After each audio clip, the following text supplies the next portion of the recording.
That's the violence. They incite violence. We're not going to allow this kind of savagery to destroy our society anymore. We're stopping it. The power of law enforcement under President Trump is going to be used to get all the criminals, all the violent offenders, all the murderers, all the cartels, and all the domestic terrorists off our street.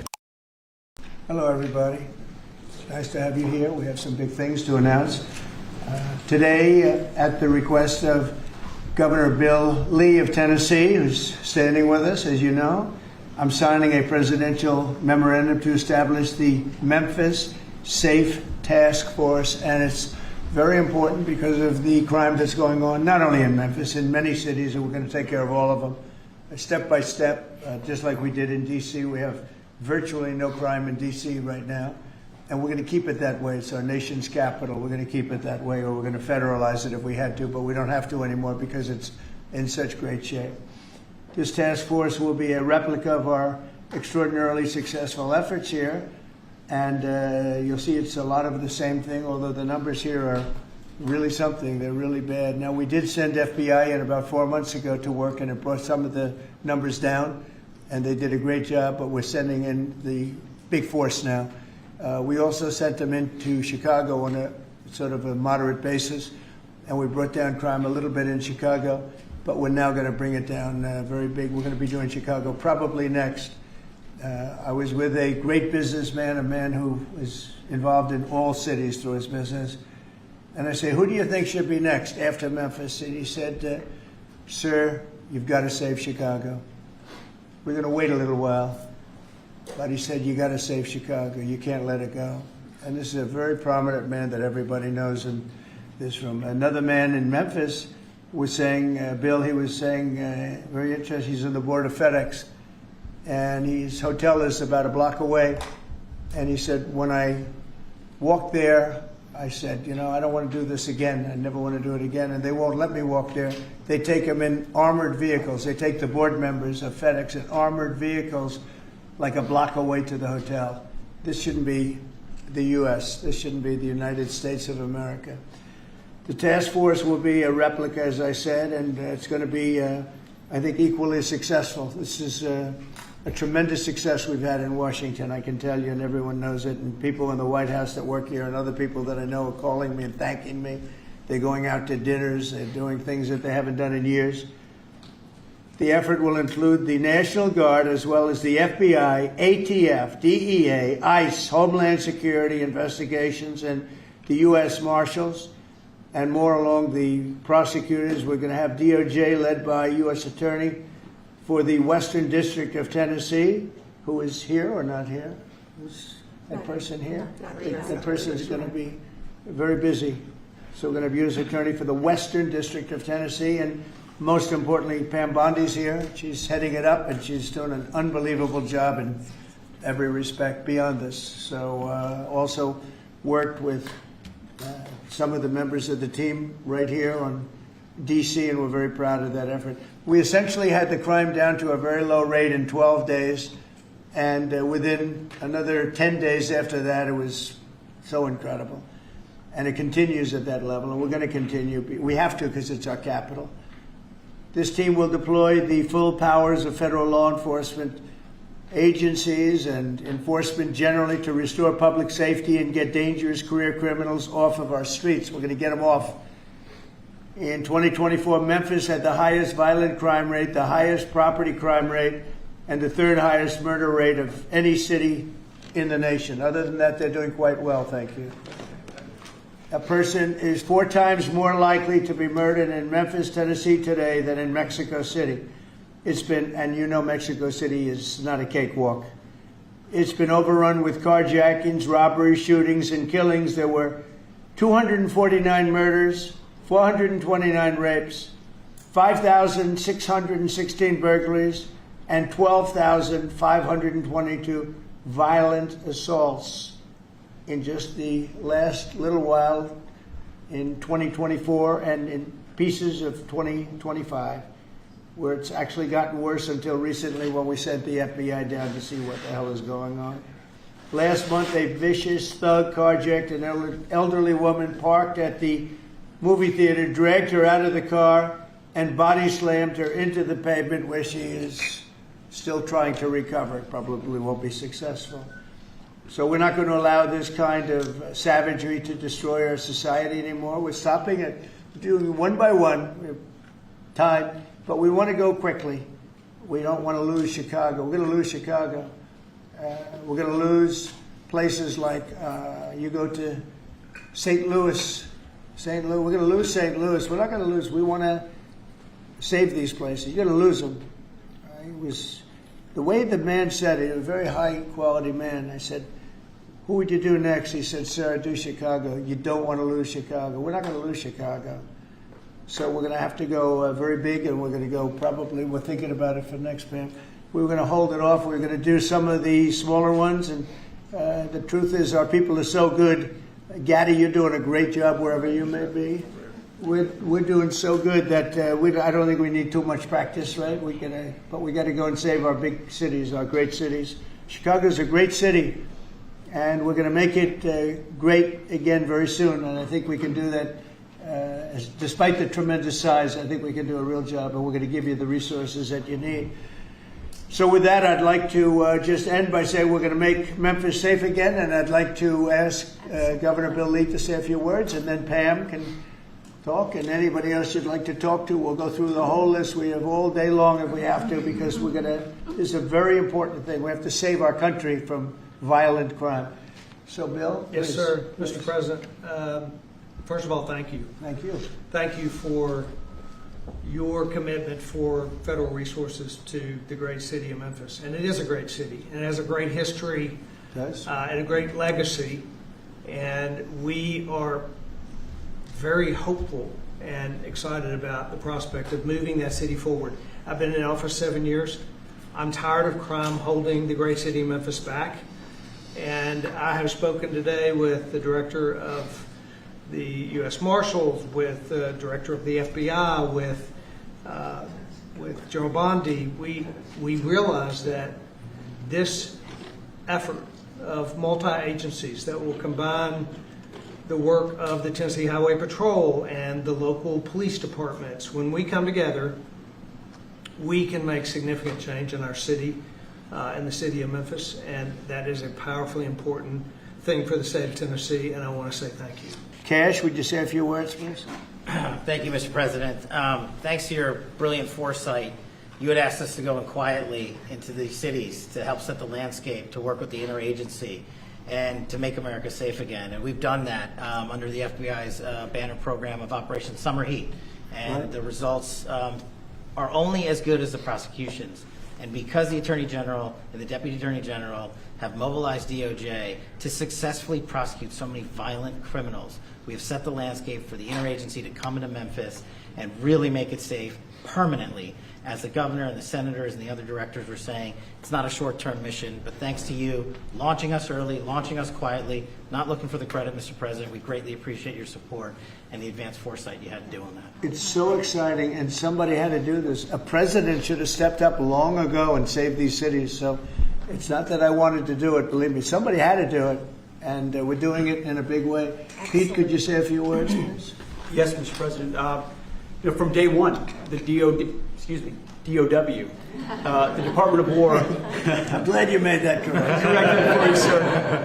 Has been proud to stand with our partners across the interagency, whether it was the southwest border, whether it was Los Angeles getting ahead of that, whether it's right here in Washington, D.C., where Secretary Driscoll and the Army and the National Guard have taken the lead in helping across all of these great folks to secure the city. We are very proud to be here, to stand strong alongside law enforcement. We're glad that Memphis is the place to go. The volunteer state, we're not going to have any problems with the Tennessee National Guard being willing to go in and stand strong in Memphis, sir. Not at all. And get ready, because you'll be doing a lot of other places that are almost as troubled. You got it, sir. Some of them are equal. You look at what's going on in Baltimore, where the governor is telling me how wonderful it is, and you can't walk across the street without being shot. Could I ask our two great senators to say a few words? Of course. Please, Mr. Marcia. President, thank you so much. I want to say a thank you to Director Patel, because he had promised that he would come into Memphis. We've had Operation Viper there this summer. There have been over 500 arrests. There are over 100 indictments. And Memphis had the best stats they have had in years this past August. Last month, it was the best August they have had. And it's because of the work that's been done. And now to have a new phase of this enforcement for Memphis, where we are going to have all of these agencies working as a team, as the governor said, making certain that this is a long-term effort to make Memphis safe again. Mr. President, we are so grateful and we thank you. Thank you. The great Stephen Miller, please say a few words. Thank you, Mr. Show the President. same emotion you do on television. That's hard to See if I can do it. President Trump's initiative here in Washington, D.C., is important to understand, is the most successful anti-crime initiative in American history. I mean, just think about it for a second.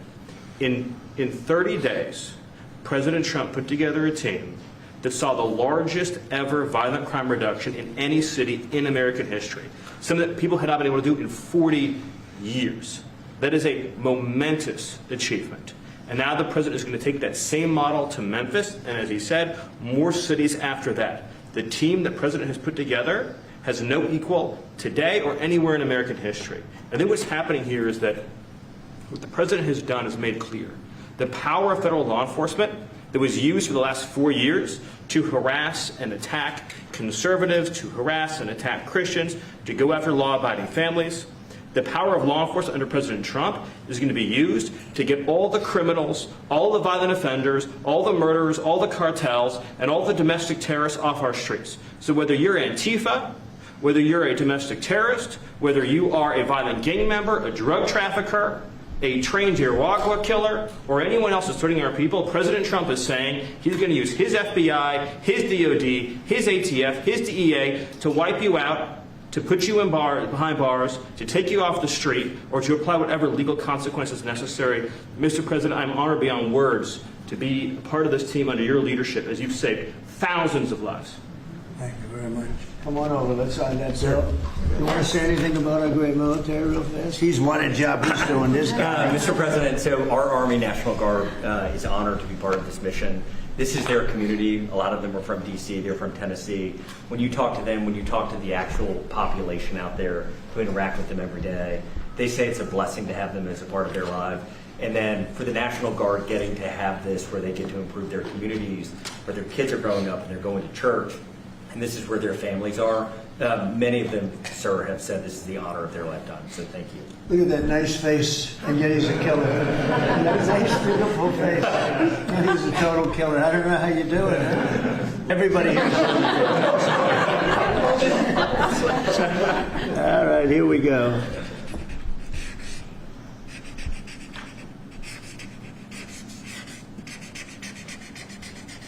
How wonderful. Okay. Wonderful.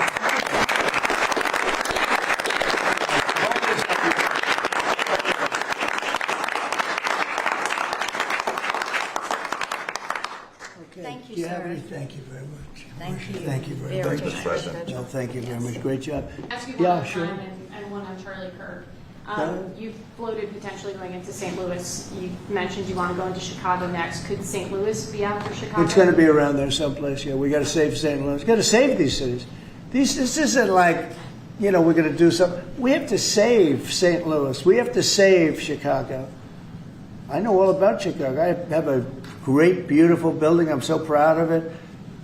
But, you get less proud when you see all the crime. When they announced 2 weeks ago, 11 people killed, just over a weekend, I think they said 38 people shot and 11 people dead. And then you watch Pritzker get up and say, we've got crime under control. And I will say that Cash and the FBI did a good job. With a very light force, they went in, and for about 4 months, Cash or so, yes, they've been working on keeping crime down. They have brought the numbers down a little bit. But those are the easy numbers. The first 20, 25% are the easy numbers. That's where it gets. Then you have to bring in the big forces, right, which is what we always intended to do. But I think the FBI's done a very good job. In particular, in Memphis and Chicago, they brought it down a little bit. Like 20% and 25%. Well, I guess it's not so little, but we have a long way to go. We think Chicago is going to be next, and we'll get to St. Louis also. And on Charlie Kirk's assassination. And New Orleans we want to get to, too. Your FBI is investigating the potential role of left-wing organizations in the assassination. I'm wondering if you think if Charlie Kirk's assassin worked alone or if he worked with it. I don't know. I mean, I can tell you he didn't work alone on the Internet, because it seems that he became radicalized on the Internet. That's just by watching same things that you're watching and hearing. It looks like he became radicalized over the Internet. And it seems like his wonderful parents brought in a wonderful neighborhood, smart guy, great boards, great marks, great student. And then something happened to him over a fairly short period of time. It looks like he was radicalized over the Internet, and it's radicalized on the left. He's a left. We have a lot of problems with the left, and they get protected, and they shouldn't be protected. But as you understand, I think, very well from the tone of your question. Thank you very much. On Venezuela, on Israel. First on Venezuela, what can you tell us about this Venezuelan boat that was taken out? And do you plan to provide proof that these were narco-terrorists who were on their way to the U.S.? Well, we have proof. All you have to do is look at the cargo that was, like, it's spattered all over the ocean. Big bags of cocaine and fentanyl all over the place. And it was, plus we have recorded evidence that they were leaving. We've recorded them. It's very careful, because we know you people would be after us. We're very careful. The military has been amazing. And General Kane showed me a little while ago the clip, but you could actually see it. But you don't have to see it, because we have recorded proof and evidence. We know what time they were leaving, when they were leaving, what they had, and all of the other things that you'd like to have. But we have noticed that there are no ships in the ocean anymore. We're seeing that there's like no ships, no. You know, when the first one we went, there were hundreds of boats. Now there are no boats. I wonder why. Meaning no drugs are coming across. Probably stopping some fishermen, too. I mean, to be honest, if I were a fisherman, I wouldn't want to go fishing. Just a nice, let's take a little trip, because I'd say, man, if maybe they think I have drugs downstairs. I don't want that. I think the fishing business has probably been hurt. But no, there are literally no boats. This was a boat, and we were surprised to see it. Now, what does that mean? That means there's no drugs coming by sea. But they do come by land. And you know what? We're telling the cartels right now, we're going to be stopping them too. When they come by land, we're going to be stopping them the same way we stop the boats. And you'll see that. But maybe by talking about it a little bit, it won't happen. If it doesn't happen, that's good. But they killed 300,000 people in our country last year. And we're not letting it happen anymore. And then on Israel, did Bibi Netanyahu speak to you directly to alert you that Israel was going to be striking Hamas sites in Qatar? No, he didn't. No, he didn't. Yeah, go ahead. How did you learn of it? Same way you did.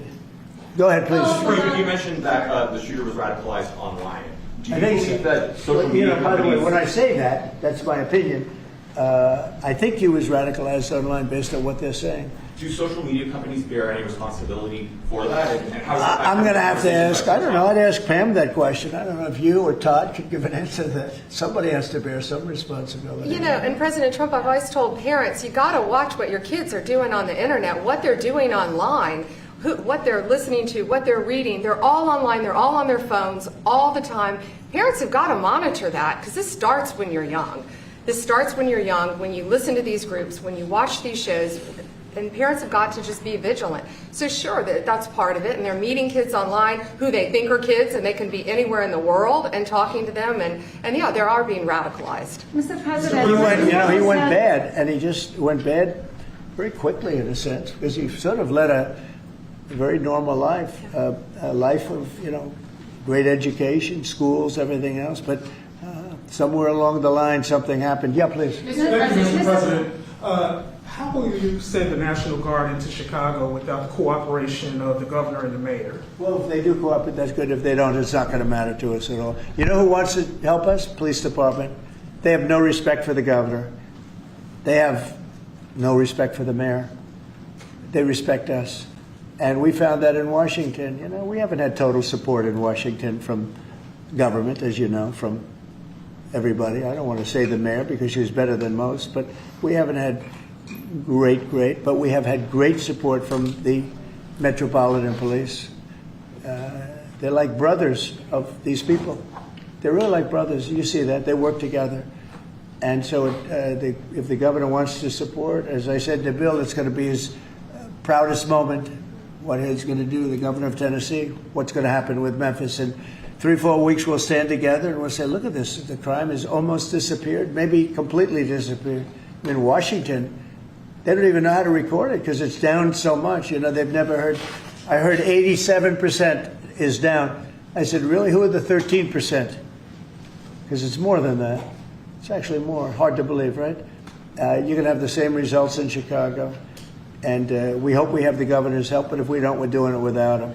And on social media, Mr. President, you had the framework that's been agreed to with TikTok, for example. Will China continue to have a stake in the company, or will it go? Well, we haven't decided that, but it looks to me, and I'm speaking to President Xi on Friday for confirmation of that, and, you know, frankly, more importantly, a big deal. And we've had very good meetings. As you know, we were in Europe, our people, Scott Bessent and Jameson Greer, and others. And it was a very big meeting with China. And, you know, they're treating us with respect. We treat them with respect, too. But it was very successful. And on top of it, we have what could be a very good deal. Don't forget, I've had more people say, could you try and keep TikTok alive? I use TikTok. I mean, I have to admit it. In the election, and look how I did with you. No Republicans come close. I blew everyone away. You know, if you look back, not so long ago, Romney, he got like 7% of the youth. I got like 8 times that amount. I got tremendous numbers of youth. By the way, I want to say, Charlie helped me, and Charlie was the one. Get on TikTok. He used to say to me, "Get on TikTok." Charlie was unbelievable. So. Probably, and I did. I had somebody named TikTok Jack. And he'd put that camera, he said, just a real quick statement, sir, like 10 seconds or less. They didn't like anything over 10 seconds, but it worked. But Charlie is the one that really, and my son Barron also. And I have to say, Don, Eric, the whole group, it's important.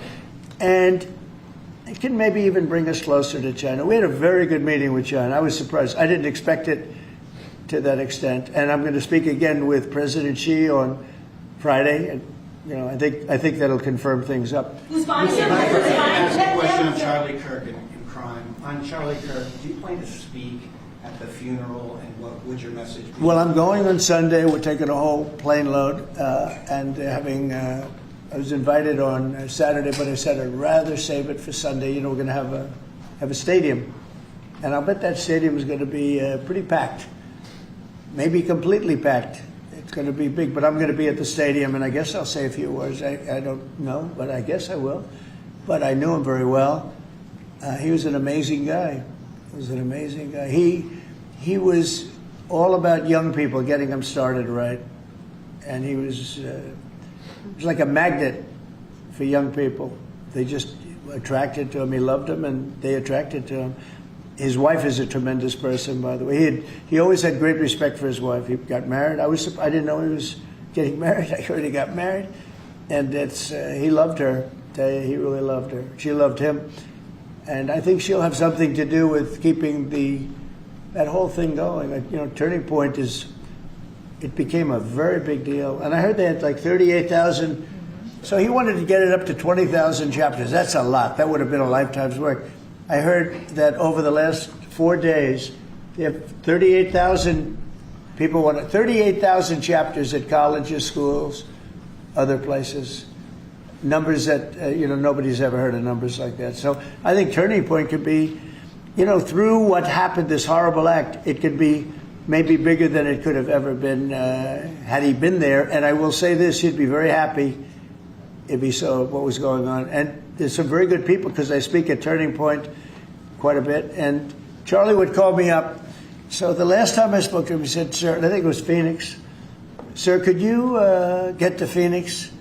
This was like in a day. I said, Charlie, I'm the President of the United States. You're asking me if I could speak tomorrow in Phoenix. You can't do that to me, Charlie. but usually I ended up going. He was great. He was a great guy, and he didn't deserve this. He didn't deserve this, believe me. Ilhan Omar, after his assassination, called Charlie Kirk a reprehensible human being. Should she be stripped of her committee assignments? I would say, I think she's a disgraceful person. You know, I think she's a disgraceful person, a loser. It's amazing the way people vote. I know it's people from her area, maybe of the world. I don't know. They got here and they vote her in. It's hard to believe, but I think she's a disgusting person. One more question, if I could. A lot of these, in recent of these kind of trans shooters that we've seen over the last couple incidents, this flag right here is up and down 14th Street. This is what would be a trans flag. A lot of people are very threatened by this flag. It means a lot of different negative things to people, violence. Would you be opposed to taking this flag down up and down the streets of D.C.? Well, I wouldn't be. Then they'll sue and they'll get freedom of speech stuff, you know, so that'll happen. But I would have no problem with it. I will say, and Steve might just mention this, Todd, you might mention it too, because we're putting out an order. You know, freedom of speech means you can burn the American flag, which I think is horrible. But I noticed something over the last little while. You know, as you do this, you start noticing things that you wouldn't normally think. It really causes unrest and violence when they burn American flag.